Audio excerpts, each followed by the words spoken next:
Christmas Day 1914, on the Western Front. British and German soldiers left their trenches and walked into no man's land to greet the enemy. They exchanged stories and even play a game of soccer. This went on for a number of days, much to command's concern. Here we see the story of Christmas bring out the best in humanity. A story that stops the killing. What is it about this story that causes us to stop and consider others? Why is there so much power in this simple and to somewhat unbelievable story? The story of Christmas is life-changing because it deals with the four basic issues of humanity. It addresses who we are, where we belong, and brings meaning and hope.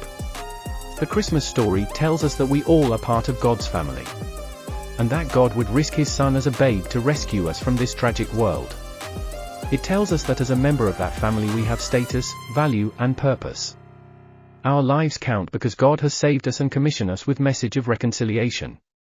Christmas is a story about the hope of what the newborn Messiah will bring. It is an amazing thing. God became one of us.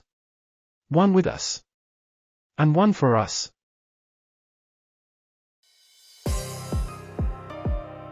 Up until this point, 250,000 Allied troops had been killed or wounded on the Western Front. The total number of military and civilian casualties in World War I was over 37 million. There were over 16 million deaths and 20 million wounded, ranking it among the deadliest conflicts in human history. This experience would have a major impact on those soldiers involved.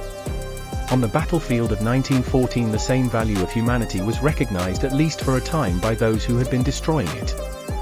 The sense of their common humanity broke through to consciousness.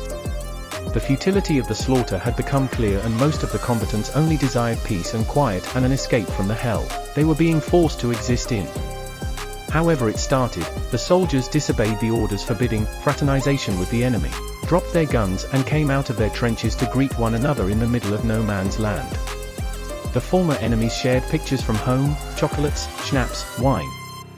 Friendships were made, addresses were exchanged, and every soldier who experienced the events was forever changed. As you gather with your family and friends for this Christmas, remember the reason Jesus came. He came to restore us into relationship with him and each other. As the angels said to the shepherds when announcing the arrival of Jesus, "Glory to God in the highest, and on earth peace, goodwill toward men."